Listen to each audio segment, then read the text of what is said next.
A continuación, Noticiero Telesucesos. Clasificación A. Apto para todo público. Un noticiero pensado para usted porque se lo merece. Nos acercamos a la realidad desde diferentes perspectivas.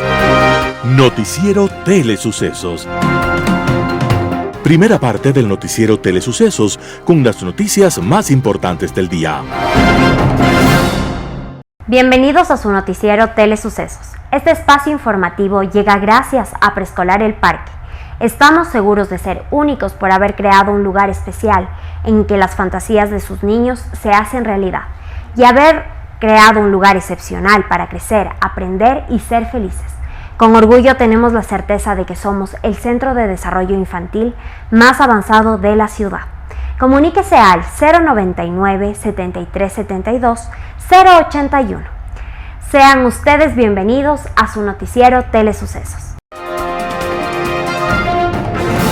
Un día como hoy. Hubo una época, aunque algunos dicen que todavía no ha terminado, en la cual los padres definían el matrimonio de sus hijas. Uno de esos matrimonios fue Felipe, de 18 años, y Juana, hija de los reyes católicos de España. Felipe era deportista y tenía un rostro proporcionado. Con alguna exageración, según los retratos de la época, se ganó el apodo de Felipe el Hermoso. Juana, su joven esposa, al parecer nunca fue modelo de cordura ni antes, ni durante, ni después de su matrimonio, y fue llamada Juana la Loca. Isabel la Católica, la reina madre de Juana, dejó muy claro su testamento con esta condición. Si por alguna razón Juana se ausentaba o perdía la cordura, entonces su consorte, Felipe el Hermoso, no podría gobernar. En ese caso gobernaría el padre de Juana, es decir, el suegro de Felipe el Hermoso. En la lucha por el trono, Felipe el Hermoso, lleno de astucia y ambición, derrotó a su suegro y logró quedarse con el poder. Y un día, después de un partido de pelota, que después de la conquista de lechos ajenos era su juego preferido, le ofrecieron un vaso de agua helada. Algunos dicen que estaba envenenada. Lo cierto es que en minutos, Felipe el Hermoso se sintió mal, tuvo intensas fiebres y murió a los pocos días. Felipe el Hermoso, el joven que llegó a sacudir el tablero político con su estilo y ambiciones, había nacido un día como hoy, 22 de julio de 1478. Y en la memoria quedan su drama y el de su esposa, Juana la Loca, que a partir de su viudez nunca recobró la cordura. Pero esa es otra historia. Las principales noticias del día. Titulares. Con una asamblea en contra, el Ejecutivo replantea otra vez su agenda. Arrancaron las primarias para las organizaciones políticas. La nueva mayoría de la asamblea aprobó una ley de comunicación que da paso a la censura previa. La emergencia declarada en la cartera de salud concluirá la primera semana de agosto. En el segmento de opinión, la inflación en el Ecuador. En política internacional, constituyente chilena. Los editoriales serán de Ramiro Ruiz. Diálogo amenazado entre gobierno y CONAIE. José Hernández. Así los violentos quieren demoler al país. Noticias del día. Con una asamblea en contra, el Ejecutivo replantea otra vez su agenda. El gobierno no insistirá en el envío de proyectos legales a la asamblea, a la vez que el veto total le sirve para frenar las normativas aprobadas que no van con sus intenciones políticas. Las advertencias del presidente Guillermo Lasso siguen en pie. En marzo, el mandatario dijo que gobernaría a través de decretos ejecutivos, reglamentos y otras herramientas sin considerar que existe la Asamblea Nacional. Esa aseveración es cada vez más real. En los pasillos de Carondelet no se considera como una posibilidad de enviar nuevos proyectos de ley al Parlamento. Tampoco sucederá con los proyectos que fueron devueltos e iban a ser ajustados antes de reenviarlos.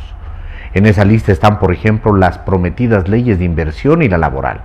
La primera ya quedó descartada. El gobierno se enfocará en impulsar la inversión a través de resoluciones, acuerdos y reglamentos.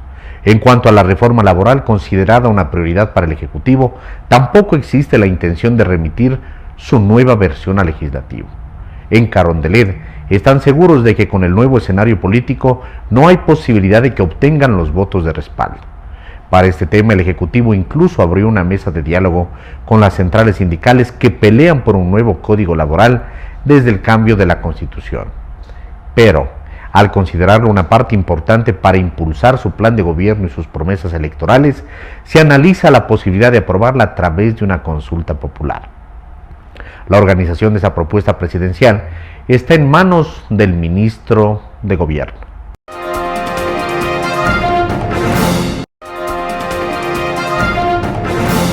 Arrancaron las primarias para las organizaciones políticas. Desde este viernes 22 de julio del 2022 arrancó el periodo para que las organizaciones políticas realicen sus procesos de democracia interna y elijan a sus precandidatos para las elecciones seccionales del 2023. El Consejo Nacional Electoral estableció el plazo hasta el 5 de agosto. Para las primarias, las organizaciones políticas deben contar con el acompañamiento técnico del órgano electoral. Esto consiste en proporcionar apoyo, asistencia técnica y supervisión. Para ello, el Consejo Nacional Electoral receptará las solicitudes hasta 10 días antes de la realización de sus elecciones internas. Estas podrán efectuarse de manera presencial o de manera virtual. Luego, a los delegados del Consejo Nacional Electoral les corresponde emitir un informe sobre la transparencia y la legalidad del proceso electoral interno. Este documento será considerado en la etapa de calificación de las candidaturas. El Consejo Nacional Electoral, con base en las reformas al Código de la Democracia, exige a las organizaciones políticas cumplir con la paridad horizontal y vertical, alternabilidad, secuencialidad e inclusión de jóvenes al conformar las listas de candidatos en las primarias. Es decir, que las listas deben tener o deben estar integradas por igual número de hombres y mujeres. El 30% de las listas deben ser lideradas por mujeres. Las organizaciones políticas de ámbito nacional deben incluir un 25% de participación de jóvenes, es decir, entre 18 y 29 años de edad para la dignidad de prefecturas. Esto se calculará del total de candidatos a prefecturas y viceprefecturas. La nueva mayoría de la Asamblea aprobó una ley de comunicación que da paso a la censura previa. Con 75 votos a favor, la Asamblea Nacional aprobó en segundo y definitivo debate el informe de minoría que propuso una reforma a la Ley Orgánica de Comunicación, LOC. Los votos que dieron paso a este informe corresponden a los de la nueva mayoría agrupada en los bloques de la Unión por la Esperanza UNES, el Partido Social Cristiano, los rebeldes del Movimiento Pachacuti y los disidentes de la Izquierda Democrática. Eliminar la opinión como parte del derecho a la libertad de expresión, derogar todo el contenido incluido en la ley vigente respecto a la autorregulación de medios, atribuir responsabilidades civiles por expresarse y opinar libremente y ampliar la censura previa para privados. Esos son algunos de los temas que constan en el informe de minoría que está incluido en la reforma al proyecto de la Ley de Comunicación y que fue aprobado hoy. Además, se reitera el papel de un Estado que controla e interviene en los medios de comunicación y en el trabajo de los periodistas.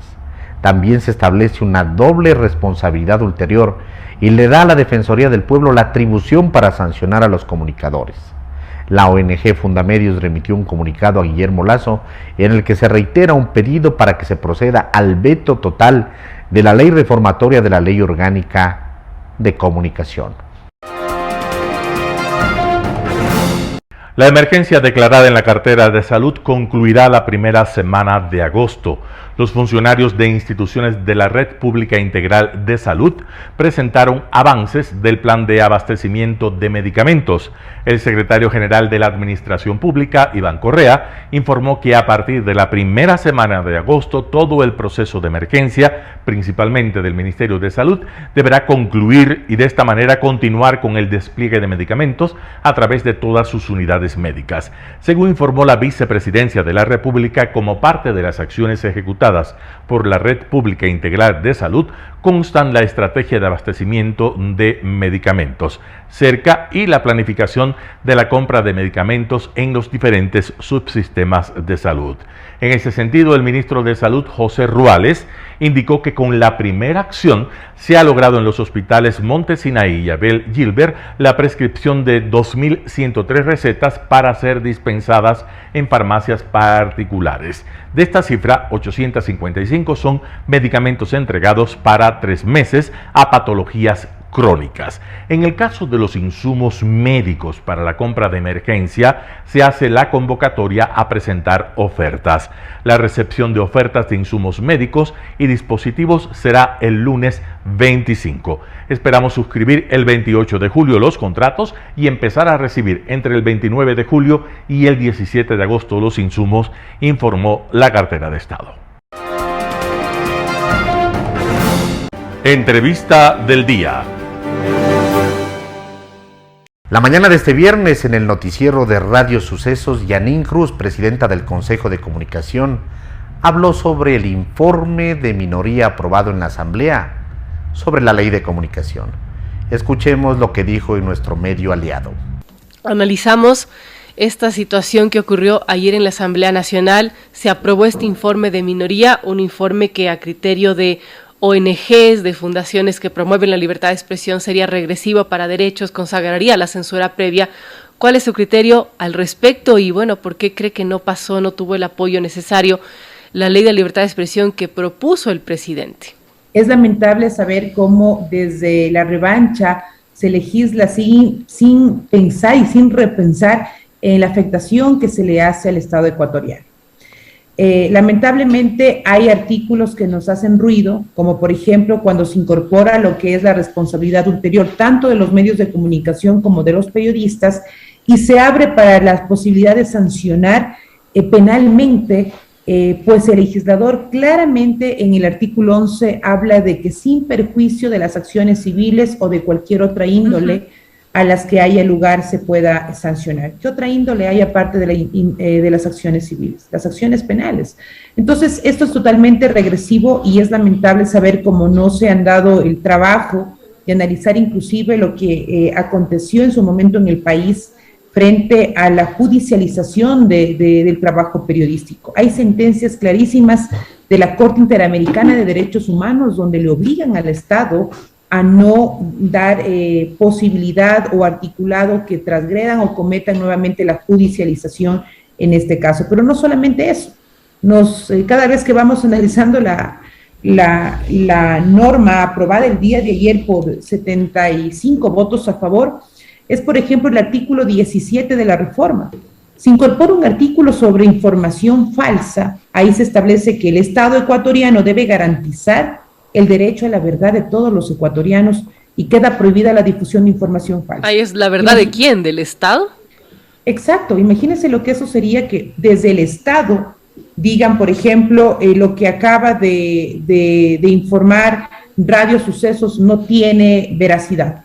Inmediatamente estamos censurando y estamos afectando de manera drástica al trabajo periodístico, a la libertad de prensa, pero también a dejarle al ciudadano informado de lo que acontece a nivel pues de las diferentes esferas, pues tanto económica, política, en nuestro país. Entonces, me parece que no han tenido la responsabilidad del caso para sacar esta clase de artículos que son totalmente atentatorios a la libertad de expresión, a la libertad de prensa.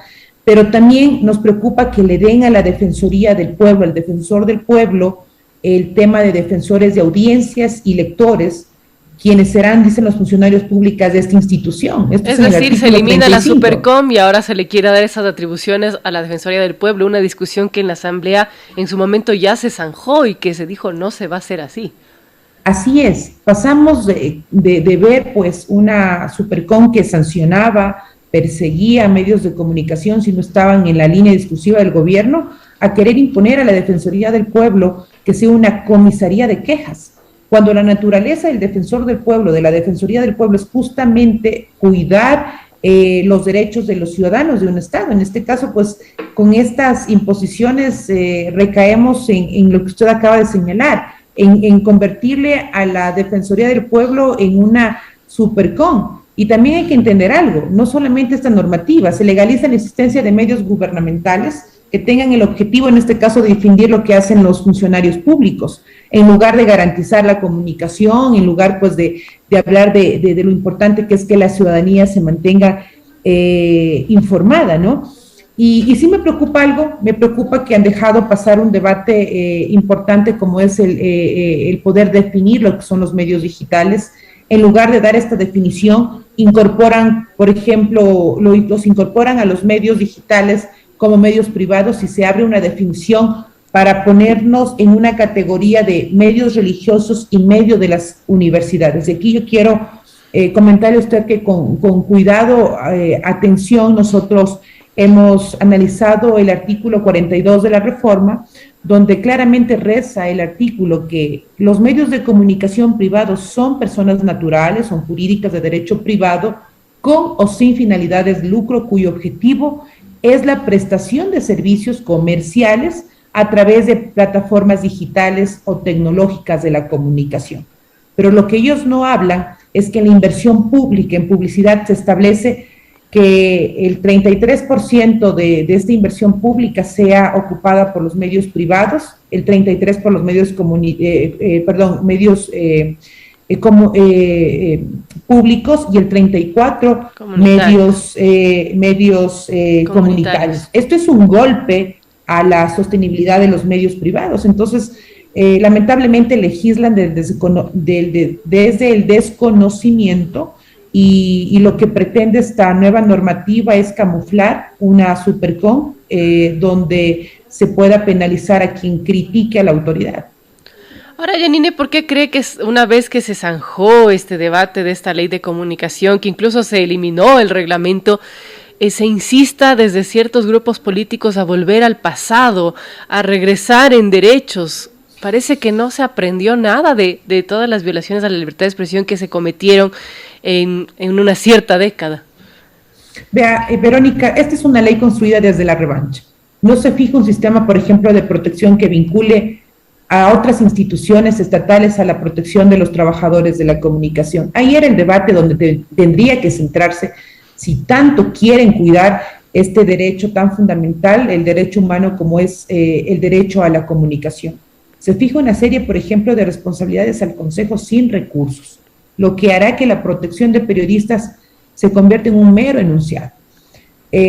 ¿Por qué no consideran que lamentablemente en el debate democrático debe existir posturas a veces que no nos guste, pero en un debate serio, con documentos, con análisis de sentencias internacionales, se puede llegar obviamente a una línea donde se pueda presentar al país una ley que pueda corregir, que pueda proteger a este derecho tan fundamental que a la par pues va con un Estado democrático.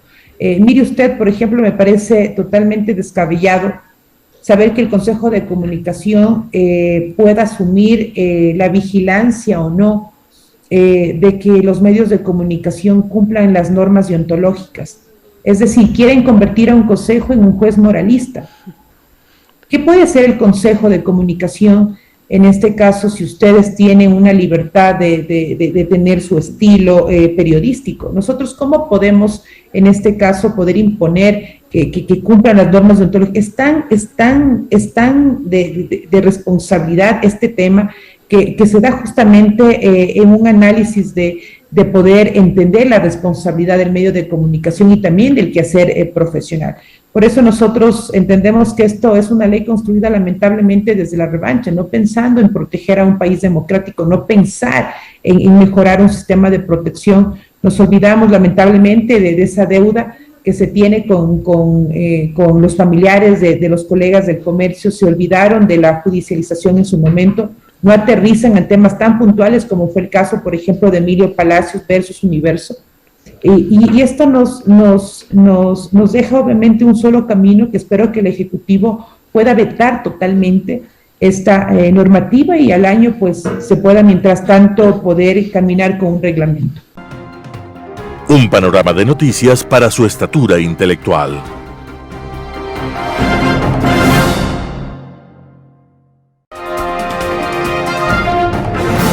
Opinión. Estimados amigos y amigas, gracias por estar con nosotros nuevamente en este programa de Telesucesos. Amigos y amigos, creo que hoy debemos hacer un comentario sobre un fenómeno que es ecuatoriano, pero que también es mundial. Esto tiene que ver con la inflación, la subida de precios.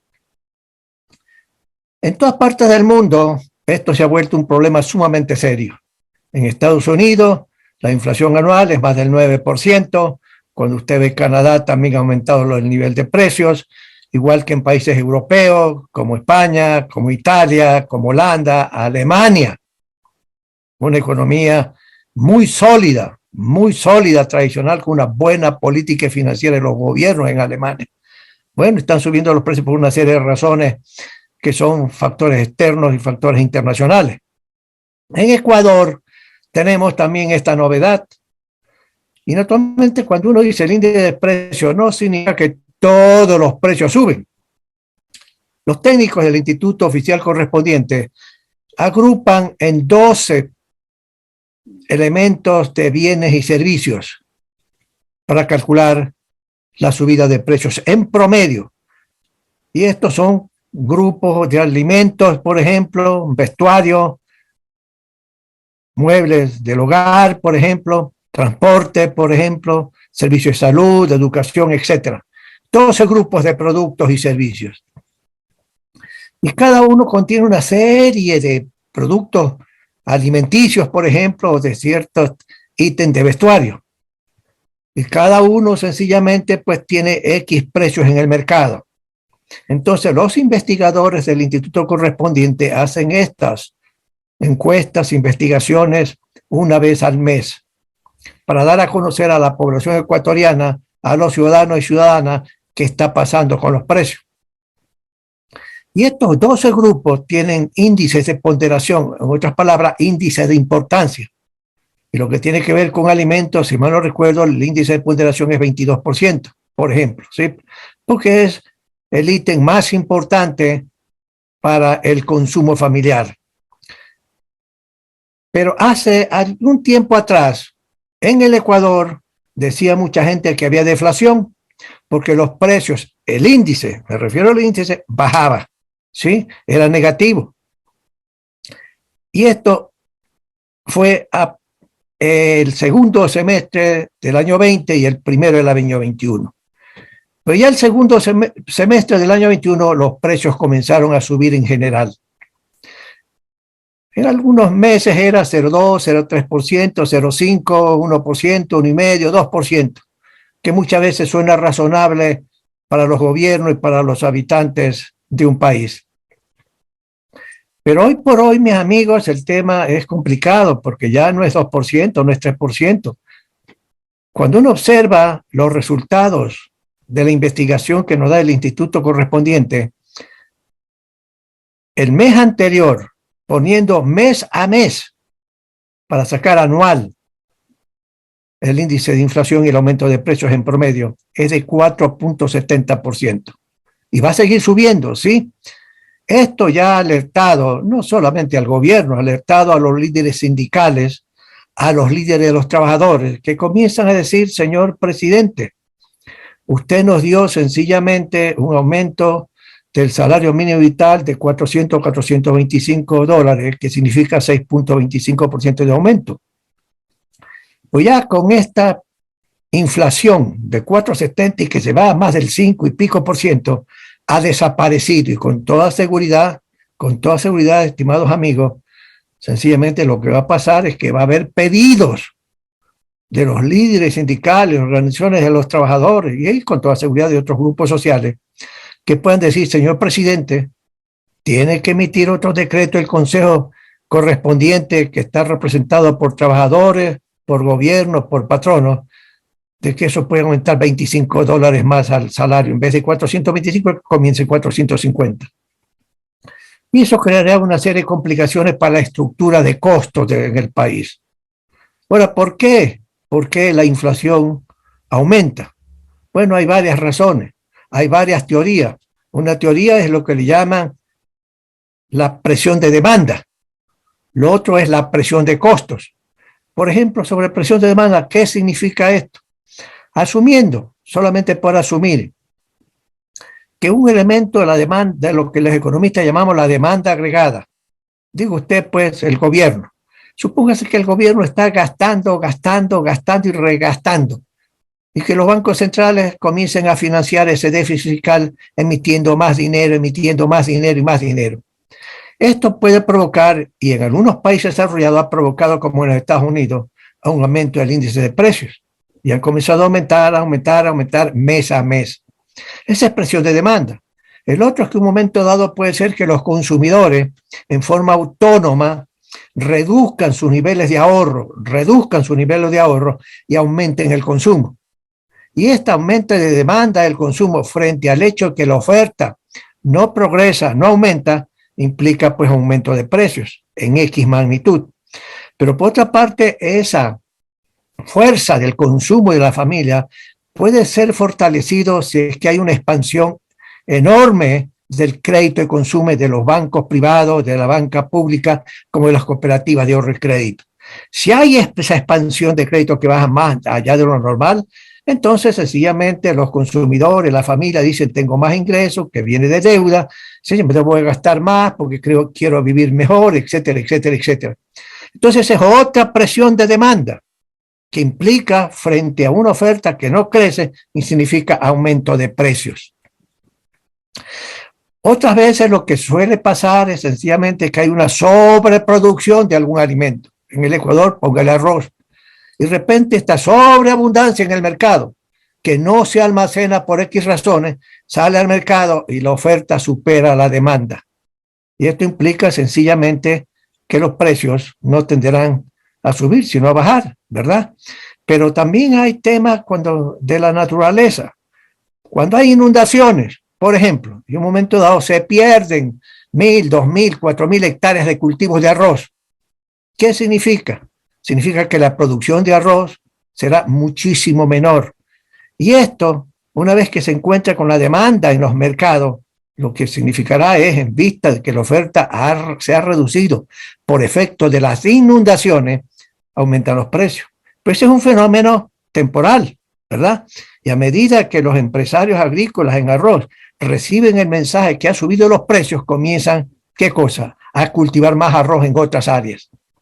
Así mismo puede pasar en la Sierra Ecuatoriana, por ejemplo, en el Carchi, que es productora de papas, por ejemplo, que en un momento dado una helada destruye 1 hectárea, 10 hectáreas, 300 hectáreas de papa. Y la oferta de papa, debido a este fenómeno natural, sencillamente se reduce drásticamente. Y esto va a los mercados. Esta oferta menor a encontrarse con la demanda, que sigue siendo la misma. ¿Qué acontece? Sencillamente que aumentan los precios. Y eso naturalmente, los empresarios agrícolas que cultivan papas reciben el mensaje del mercado que los precios han subido y para el próximo periodo comienzan sencillamente a cultivar más papas, asumiendo que no haya más problemas con la naturaleza. Entonces, hay una serie de factores, y hay factores estructurales, a veces economistas que le llaman, que forma parte de esta explicación teórica en términos por qué aumentan los precios. Pero a nivel internacional hay un tema, que es la inflación importada. La inflación importada y también una inflación interna que ha acontecido en el Ecuador por estos 18 días que tuvimos de manifestaciones sumamente serias de una serie de grupos indígenas y de otra serie de grupos que impidieron que por las carreteras pudiera circular toda una serie de bienes para que alimente a las urbes importantes y alimente ¿a qué cosa? A los mercados. ¿Para qué? Para sencillamente satisfacer la demanda de alimentos, por ejemplo, de la población ecuatoriana. Entonces, este fenómeno interno, produjo pues una subida de precios, y los precios actualmente en el Ecuador, como ya les dije, está en 4.70% y va a seguir aumentando. De tal manera que hay ese tema que tiene que ver con un problema interno. Hay el problema internacional que en la próxima sesión de la próxima semana nos permitiremos mencionar y analizar y luego ver cómo los bancos centrales en el mundo están operando para reducir la inflación. En el Ecuador no tenemos noticias, por lo menos yo no lo tengo, de que haya una meta de inflación permitida por la autoridad monetaria. Y no tengo información tampoco, porque creo que parece que no hay una política antiinflacionaria. ¿Qué va a hacer el gobierno si los precios siguen subiendo? Y ahí hay algunas acciones que comentaremos la próxima semana. Gracias, amigos, por estar con nosotros. Volveremos la próxima semana con el mismo tema de la inflación ecuatoriana. Gracias. Global Hoy con Alan Carney. El boomerang es una ingeniosa arma que fue inventada por los nativos australianos para no tener que ir a buscarla después de cada lanzamiento fallido de la misma, pues por un notable diseño aerodinámico, esta vuelve al lanzador para un nuevo intento. En el ámbito de lo político o económico, se ha acuñado la expresión efecto boomerang para definir acciones o decisiones que de manera negativa regresan a sus propulsores al demostrarse inconvenientes o dañinas. Ese parecería ser el caso que hoy está dándose en Chile con el proyecto constitucional presentado por la Asamblea Constituyente, elegida tras las violentas demandas sociales del año 2019 y sus secuelas de destrucción de múltiples infraestructuras públicas y privadas. Se ha evidenciado la más absoluta falta de preparación de buena parte de los asambleístas constituyentes, hasta en temas de elemental redacción.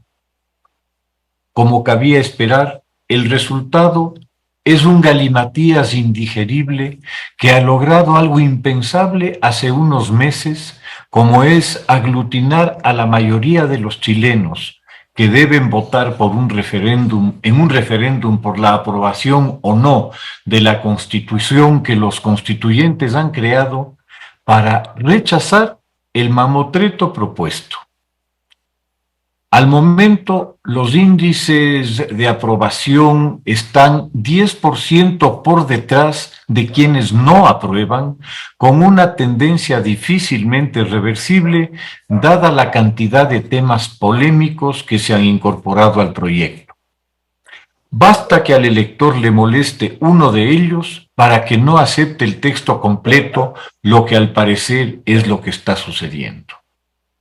El presidente Boric, antes de ser candidato siquiera, durante las referidas protestas y acciones del año 2019, fue un activo defensor y actor en estas, y por supuesto, decidido impulsor de la Asamblea Constituyente que debía reemplazar la vigente, que según la extrema izquierda chilena es una oprobiosa herencia de la dictadura. Y bajo esa infame constitución, Chile logró bajar los índices de pobreza extrema del 43% al 8%, el más espectacular resultado en su historia. El país se volvió un modelo de desarrollo en libertad que lo situó como una de las 3 más exitosas economías de América Latina. Los recelos y temores que el nuevo texto ha generado en una población que consideró en su momento la conveniencia de cambios en la Constitución y que escogió la opción de un gobierno de izquierda radical, significa en realidad un plebiscito sobre la gestión del presidente y su gobierno, plebiscito del cual difícilmente va a salir bien parado. De hecho, ante la inminencia de una severa derrota en las urnas, el presidente está buscando cómo conciliar 2 imposibles. Esto es, deslindar a su gobierno y a sí mismo del resultado y a la vez hacer campaña a favor del mamotreto, a sabiendas de que, de aprobarse, le quitaría más aún de sus ya limitadas capacidades de gobernar. Como no puede, por sus posturas previas y sus compromisos con su base dura, criticar o rechazar el texto, pues significaría un harakiri político, le tocará asumir el costo de la derrota. Parecería un error innecesario el empañar aún más la imagen del gobierno y del propio presidente con la manipulación burda e ilegal de figuras del deporte o del mundo artístico, como ha sucedido con la vinculación sin autorización del artista de la imagen del cantante puertorriqueño Chayanne, supuestamente apoyando el apruebo que ha salido de las propias cuentas del presidente Boric. El artista ha salido inmediatamente a desmentir su participación y conocimiento siquiera de esta apropiación de imagen con la posible decisión de emprender acciones judiciales. Este tipo de acciones trasuntan un desconcierto y falta de control muy graves en el equipo encargado de la gestión política del referendo. La asociación que surge ante un hecho delictivo es la peor posible para lograr la aceptación del producto, pues demuestra una naturaleza poco ética, dispuesta incluso a la trampa para alcanzar sus fines. Pero que esto implique al presidente de la República es una tontería sin nombre. Para poner la cereza en el pastel, la selección chilena de fútbol, cierto que bastante venida menos tras su eliminación al Mundial y a sus intentos por entrar a este por la ventana, expresó su protesta por el uso de imágenes y de la camiseta de la selección, un símbolo de todo el país, en la promoción de la Constitución a ser votada. Como se dice por acá, eso es dar papaya, dar herramientas para demostrar la falta de escrúpulos y de ética de un gobierno. El presidente Boric ha acusado el golpe y ha debido expresar sus disculpas achacando el hecho a un error. En el corto tiempo que lleva gobernando van ya demasiados errores, lo que se refleja en sus índices de aceptación que a principios de este mes habían caído al 34% con una desaprobación del 62%. Esto significa que la llamada luna de miel del presidente fue de cortísima duración. Con la probable derrota en el referéndum, ¿cuántos puntos más le quitará? Para una continuidad sensata, el gobierno de Boric debe trabajar desde ya en un plan B que le permita proponer alternativas de reforma constitucional consensuadas con el legislativo, que obviamente deberán aterrizar en la realidad y desprenderse del extremismo radical que tanto daño le está haciendo al país, por no hablar de la región. Lamentablemente, parecería tenemos un chip instalado que nos convence de la necesidad de cada cierto tiempo tirar abajo todo lo que se ha construido para empezar de cero con instituciones inéditas, leyes y hasta lenguajes estrambóticos y, claro, nueva constitución. Esta ha sido la receta para desmontar el modelo democrático liberal de división de poderes y del Estado de Derecho en la región. Recordemos cómo Luis XV resucitó en Ecuador, afirmando que él era el Estado, que en él confluían todos los poderes, que era a la vez legislador, juez y emperador. Lo grave y trágico es que lo fue. Mientras en el mundo los escalones que las sociedades van levantando en su desarrollo económico y humano son cuidadosamente mantenidos, reparándolos cuando presentan fisuras o cambiando piezas dañadas, entre nosotros surgen los picapedreros para demolerlos y aprovechar los escombros para agredir a quienes claman por sentido común. Por eso, vemos cómo en otros mundos se levantan grandes edificios duraderos y sólidos que albergan gentes prósperas con niveles de vida envidiables en la libertad y el respeto nacidos de leyes creíbles. Acá, en cambio, seguimos a los piedrazos. Muchas gracias. Editorial. Diálogo amenazado entre gobierno y CONAIE, artículo de Ramiro Ruiz. Terminó el paro y el trato entre el presidente Guillermo Lasso y el movimiento indígena está resentido entre denuncias penales, propósitos de juicios políticos y la crítica mutua. El país observa en silencio el diálogo entre los ministros y los dirigentes sociales. La rigidez no se mitiga y los plazos siguen corriendo mientras se espera soluciones. El presidente de la República y el presidente de la CONAIE son presuntos implicados en procesos penales originados del paro nacional. Leonidas Issa enfrenta una acusación por paralización de servicios públicos por los múltiples cierres de carreteras. El dirigente indígena fue aprehendido la madrugada del 14 de julio. Issa tenía una audiencia, pero no se instaló y se declaró fallida. La defensa, como la Fiscalía, Procuraduría y Petroecuador, pidieron que se otorguen otros 15 días para la evacuación de pruebas inconclusas. El movimiento indígena respondió con una contrademanda al presidente Lasso y sus ministros del Interior Patricio Carrillo y de Defensa Luis Lara. Según la CONAIE, los funcionarios son responsables de una sospechosa privación ilegal de libertad y la Fiscalía abrió una investigación. Pachacutic anunció un juicio político en la Asamblea Nacional contra el ministro del Interior Patricio Carrillo. El motivo fue también la detención de Leonidas Issa. La CONAIE solicitó la destitución de Carrillo y del ministro de Defensa Luis Lara, pero el gobierno los felicitó por su trabajo durante las movilizaciones. No es posible un diálogo fácil con este teatro. La Asamblea tiene hambre de poder y trabajó para conseguir la destitución del presidente de la República, apoyado por la CONAIE. Falló el intento. La Asamblea insiste en el control del poder legislativo con la destitución de la vicepresidenta. Por suerte fue la Izquierda Democrática partido en relación íntima con los correístas. Ojalá este golpe dé pie a una ruptura de colaboración entre el Partido de la Justicia Social con Libertad y el movimiento populista del socialismo del siglo XXI. En el buen diálogo no puede interferir los afectos y desafectos como estrategia ajustada al populismo. Debe primar el razonamiento, el conocimiento de la realidad y la aplicación de la inteligencia en la resolución de la pobreza. La CONAIE, desde hace 42 años, está convencida que la solución de los problemas nacionales se consigue con la fuerza bruta y la violencia. Grave equivocación. La beligerancia interna destruye culturas y cientos de años de edificación. Han servido para la regresión gracias a la locura de contados dirigentes. Los dirigentes de las revoluciones y las luchas utilizaron el odio y el racismo. El costo destructivo ha sido colosal. La reconstrucción física, económica y humana exige décadas. Tenemos ejemplos dolorosos en nuestra América. Preguntemos por qué lloran los chilenos en las calles después de las últimas elecciones.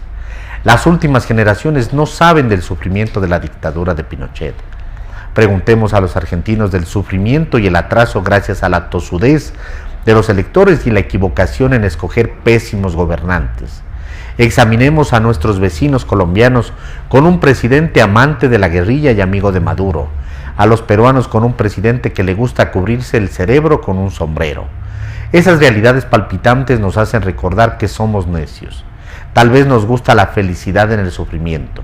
Nos encanta bailar con música triste y llorona. Nos aliamos a las contradicciones. Ecuador, pueblo difícil, o al menos nos han hecho creer que somos un pueblo sin palabras y sin hechos concretos. Pero no. Hemos sido alegres y trabajadores. Nos gusta el orden y el respeto.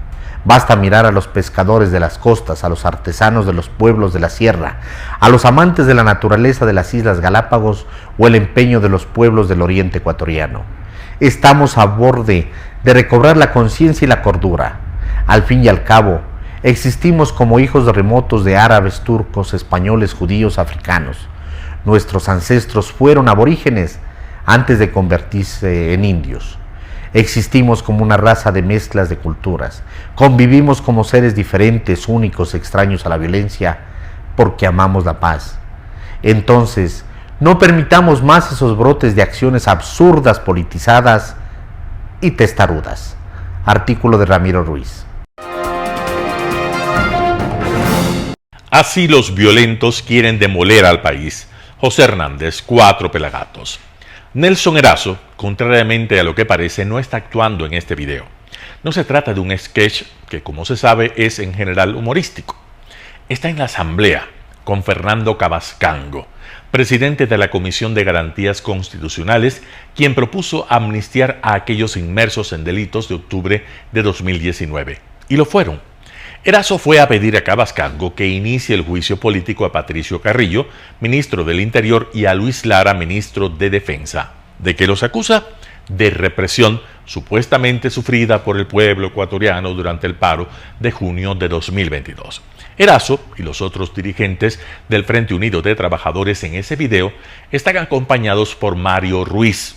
Él es asambleísta de Pachacutic, demandado por extorsión y vinculado con mineros ilegales. Él ya empezó a recoger firmas para enjuiciar al ministro Carrillo. No es un sketch, aunque lo parezca. Erazo, que es un peón, es la caricatura de esa izquierda hemipléjica que pugna por normalizar el combo violencia popular, impunidad y que busca que el Estado no haga cumplir la ley. Esa caricatura ya produjo demandas y un informe bodrio, del cual se hizo cargo Freddy Carrión, defensor del pueblo en 2019, ahora preso por un delito sexual. Decir que la policía y las Fuerzas Armadas reprimieron al pueblo en junio no se apega a los hechos, pero sí al guión de esa izquierda mamerta que considera sagrada la violencia cuando sus bases la producen. La realidad es que esta vez, como en octubre de 2019, la policía y las Fuerzas Armadas se limitaron a contener la violencia producida por Issa y sus amigos, una violencia que sigue palpitando en la retina nacional. Los 1.000 millones de pérdidas no son mera suma, no son contabilidad, son fincas extorsionadas que no pudieron sacar su producción, agricultores obligados a botar sus productos, comerciantes que no recibieron mercancías, ciudades secuestradas, saqueadas, agredidas, sometidas a hordas que destruyeron bienes públicos y privados, ciudades sin víveres, sin gas, sin combustibles y hospitales sin oxígeno. Son ciudadanos amenazados, golpeados, obligados a no circular, a no trabajar, periodistas golpeados y amenazados, un militar muerto, 238 policías y 106 militares heridos, 37 policías secuestrados, 117 patrulleros y 20 vehículos militares destruidos. Y ese repaso está lejos de ser exhaustivo.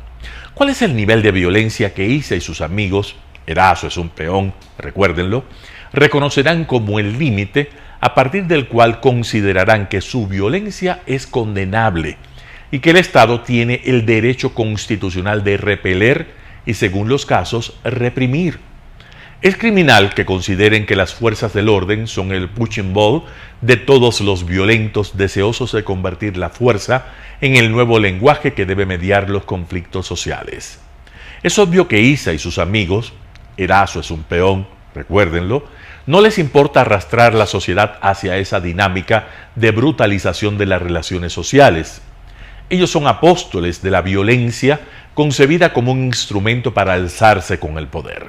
Instrumento dentro de una estrategia fascista que está en pleno auge: calentar las calles y crear caos, judicializar a los policías y militares que cumplen con su deber y neutralizar el Estado permitiéndole fabricar golpes de Estado sobre pedido. Y si no lo logran, usar la Asamblea para sacar de los cargos a aquellos funcionarios, como Patricio Carrillo y Luis Lara, que han cumplido con su deber, crear comisiones de la verdad para culpar al Estado y, por último, amnistiarse entre ellos. Erazo no es un demócrata al que le preocupe la violencia, es un peón de ese tinglado que el país vivió en 2019 y volvió a padecer en junio pasado. Él no cuestiona esas imágenes crudas, tétricas, irrazonables que han lastimado al país. Imágenes extremas en las cuales ellos no ven cómo agredieron a las fuerzas del orden o cómo atacaron ambulancias o impidieron su paso. Imágenes que Issa considera, como dice en su libro, icónicas y dignas de ser congeladas y exaltadas. La violencia no es para ellos un hecho dramático que la sociedad debe evaluar, reflexionar y desterrar en las relaciones sociales. Ellos no ven en la violencia producida señales de deshumanización y peligro en una sociedad cuyo tejido social se descompone. Por el contrario, son señales de que el pueblo está accediendo, según sus manuales fascistas, a nuevos niveles de confrontación. Producir violencia es parte de su programa político, al igual que neutralizar al Estado. Ellos quisieran poder ejercer la violencia sin responder por ella. Emmanuel Levinas, filósofo lituano, dijo que la política librada a sí misma lleva consigo una tiranía. Por eso propuso que la política sea controlada y criticada desde la ética. Si Issa y su combo, donde Erazo es un peón, logran imponer su lógica y sacar del cargo a los ministros que hicieron su trabajo durante los 18 días de caos y terror creado por ellos, la sociedad bajará otros peldaños hacia la tiranía. Habrá otorgado pasaporte al terrorismo para que use la violencia cuando quiera, como quiera y contra quien sea. Es la segunda advertencia. José Hernández, 4 Pelagatos. Noticias internacionales. La Unión Europea sanciona al Reino Unido por no respetar el protocolo sobre Irlanda del Norte.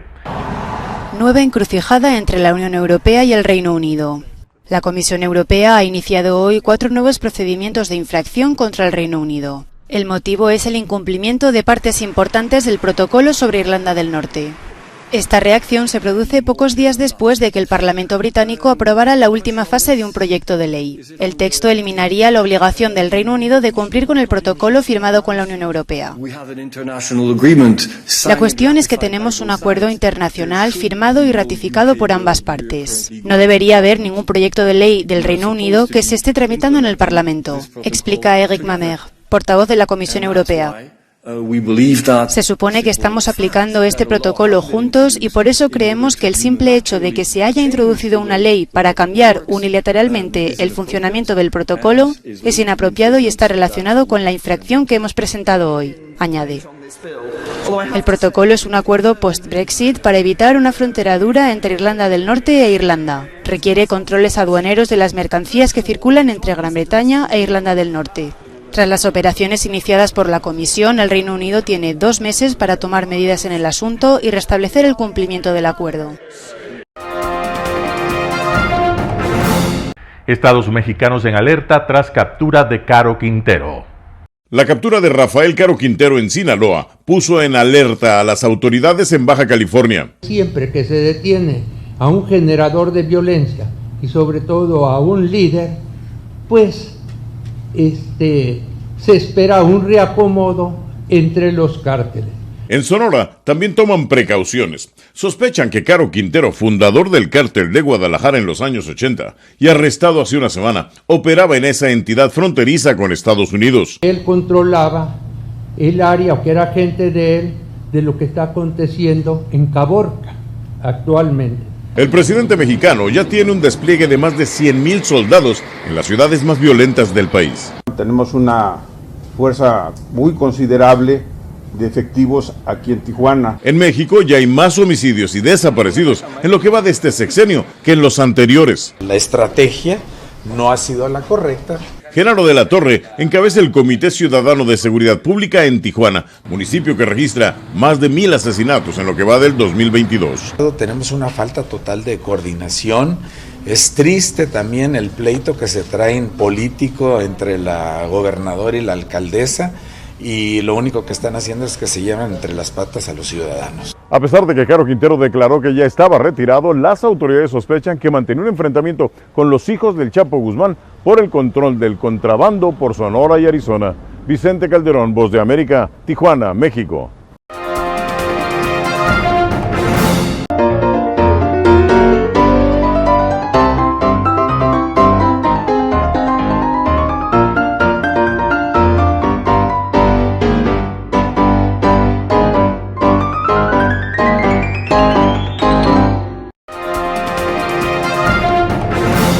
Gracias por sintonizar el noticiero Telesucesos. Este espacio informativo llegó gracias a Preescolar El Parque. Estamos seguros de ser únicos por haber creado un lugar especial en que las fantasías de los niños se hacen realidad y haber desarrollado un lugar excepcional para crecer, aprender y ser felices. Con orgullo tenemos la certeza de que somos el centro de desarrollo infantil más avanzado de la ciudad. Comuníquese al 099 7372 081. Síganos en nuestras redes sociales: Facebook, Telesucesos Quito; Instagram, @telesucesos_, Twitter, @telesucesos29, YouTube, Telesucesos HD, y en nuestra página web www.telesucesos.net. El noticiero Telesucesos es retransmitido de lunes a viernes a las 7 horas por Radio Planeta Sur 106.1 FM de la ciudad de Loja. Noticiero Telesucesos.